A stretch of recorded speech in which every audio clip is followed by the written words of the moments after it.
How's it going again, everybody? Welcome to another Gwent video. This one is an interesting one, a little different. This one is about how to build a deck. I know it's a bit early for all the ins and outs on how to build a deck, but really about the limits on deck building. And there's a couple of niggling questions that people have been asking me, and hopefully I'll be able to answer those as well as we go along. So there are limits to building decks, and we'll go over those as we go through. And then we've got a nice bit of theory at the end, a bit of fun that you can play in the video. So in this game, you can have 50 cards in your deck, and they're split up into special cards and unit cards. Now you can have a maximum of 10 special cards. That was much like the old Gwent. You can have a maximum of 10 there. That'll be your Biting Frost, your Impenetrable Fog, your Scorch, your Epidemic, your Commander's Horn, stuff like that. You have a maximum of 10 of those. The rest are unit cards, and you can have a maximum of 40 of these, but there's also a minimum of 22. You need at least 22, and then you can play Gwent. Otherwise, you can't play Gwent if you have less than 22 unit cards. And you need at least one leader card, of course. So, unit cards are split up into three types. You've got heroes, you've got characters, and you've got troops. Okay? So first off, hero cards. These are going to be your powerful cards. You can only actually have 4 of these in a deck. Now, hero cards are designated by the gold border. If it's got a gold border, it's a hero card. And hero cards can't be affected by buffs, nerfs, any abilities, medics, musters, or anything like that. Hero cards are immune to this stuff. Apart from the one exception, so far, which is the operator, who pulls out a random hero card from your deck. He's the only exception. Otherwise, they can't be affected by buffs or nerfs, weather effects, or anything like that. Okay, you can only actually have 4 of these, remember. So later on, we're going to go into choosing some 4 of them. You guys are going to have a little bit of fun on hopefully having a look at all the hero cards we've seen so far and choosing just 4 of them, which could be quite difficult, and that's the idea. The remaining unit cards are split into troops and characters. Now, both of these have silver borders, and that means they can be affected by weather effects. They can be affected by Commander's Horns, Mushrooms, and any character abilities. The characters, these are cards which have a named character on the front. So stuff like Roach, Dijkstra, Crone, Wispess. These are character cards, and they're quite powerful as well. So you can actually have 6 of these, and we will go into later choosing only 6 out of the ones that we've got access to so far, as a little exercise in how difficult this can be. It just gives you an idea. And the rest are troop cards. Now don't worry here, don't dismiss troop cards. Troop cards have a lot of abilities. They have a lot of good combo ability on them. So, to be honest, I think your troop cards are your main force, which is obvious because you can have a maximum of 40 of them. And your character cards and your hero cards are there to really bolster those troop cards, to really get the numbers up and to get the really good combo ability together.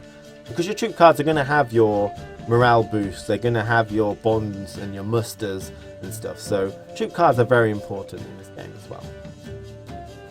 So you can have a maximum of 40 troop cards. That means you could have no heroes, no characters, and just all troop cards if you want, if that's how you feel. So what we're going to do now is I'm going to show you some cards that we have seen so far, and you're going to try and, just as a little exercise in seeing how difficult it is to build a deck, and some of the restraints you've got, some of the limits, and also some of the variances that decks could become.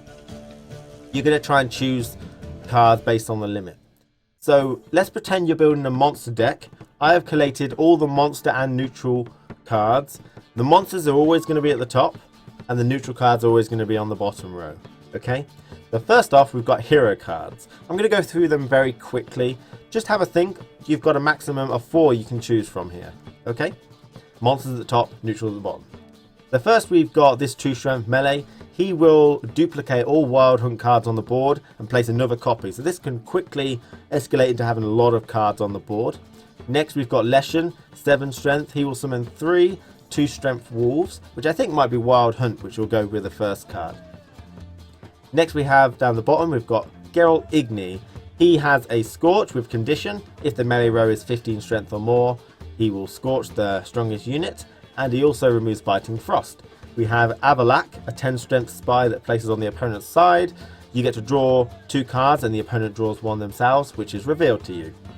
Next we have Zoltan. He is resilient. This means that he will stay on the board between rounds, and he's a hero, so he can't be affected. There's no way to get him off, so you're constantly going to be 6 strength ahead every round. Next we have the Caretaker with the Grave Robber ability. He allows you to choose 1 card from the opponent's graveyard and play it onto your side of the board. So you can steal cards, which could be very interesting. Trollolo, I think, is a 12 strength non-hero card, so he'll be a very effective card to steal. Next we have Zoltan, Animal Tamer. This is a choice effect. So 6 strength, choice effect is to play a Field Marshal Doodah, and he can either give you +2 strength or -2 strength for that row. Now I'm not sure how that's going to work, but I imagine one might be loyal, one might be disloyal. And the disloyal one is the -2. I'm thinking, because otherwise it seems odd. And finally we've got Triss, 11 strength, which is nice. And she also places a fog onto the battlefield. So you've got 4 of those to choose from. Was it quite difficult? What do you think? Obviously you want to go for maximum combo ability. Monster ones are looking quite nice, but we've got some pretty nice neutral ones as well. Next thing we're going to go for is the character cards. You can have 6 of these. Okay, there's a lot more monster character cards that we've seen so far, and they combo quite well. So the first one, Katakan, is an 8 strength spy. Place it on the opponent's side. You will draw 1 card and you get to banish something from the opponent's graveyard. Next is the Ice Giant. Gets doubled in strength when a Biting Frost is in play. Next is the Frightener. Works the same way as the Katakan. Place it on the opponent's side. It's 8 strength. You get to draw 1 card and banish something from the opponent's graveyard. The next one is a Crone Wispess. She's 8 strength, which is nice, and she musters all the other crones out of your deck or hand. Now the thing about that is, the crone is a character, so I imagine the other crones are characters as well. So that's at least 3 character cards out of your 6 character card limit. So that's, you know, quite a lot already. So she could be quite... 8 strength is really nice though, so that'll be, I imagine, 888, which is really good. Next we've got Nilthrall, and he is a 2 strength melee.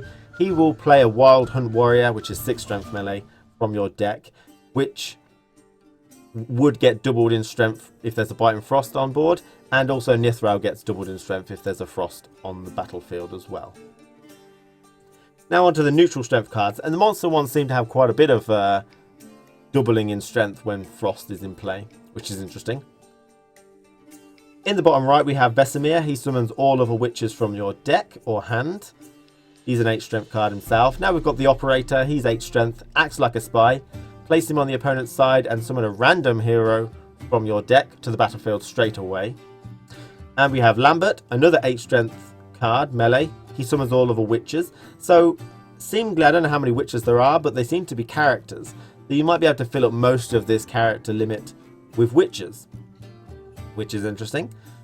We have the 8 strength giant toad. It's really odd that he's neutral. That might be a mistake on Gwentify, I'm not sure. They might change that because he should be a monster, I feel. But he gets doubled in strength when there's a torrential rain in play. We have Dijkstra. I can pronounce him now. It's Dijkstra. 8 strength spy. You place on the opponent's side. You draw 2 cards, one face up, one face down, and you choose one of the cards, whether it's a gamble or not, and then you put the other one back in your deck. We have Roach. Here's a 4 strength card that can be placed on any row, and he gets summoned out from the deck whenever a hero is played randomly. Next we have Dandelion, which is a 1 strength and has a Commander's Horn on his row. Can only be placed on melee. And finally, we have the prize winning cow, which summons when it gets removed a 10 strength card. Fort, I think it is. So you can only choose 6 of those. I think it's a pretty difficult choice. You might choose 3 straight away with the crones, or you might choose, I imagine there's more witches than just those 2. So you might take quite a bit of limit. Or you could choose all the 3 spies, and that's automatically 3. And you get card limits there. But again, there's quite a few that get buffed in Frost as well. Now let's go over troops. I'm not going to go over them too much. There's a lot more monster cards in troops that we've seen so far. So we have quite a few monster cards here that are buffed in Frost, some that are buffed in Fog, and we've got a couple with no ability. The Alchemist, the neutral Alchemist down the bottom, 2 strength. His ability is to double the strength of any unit cards that have no ability.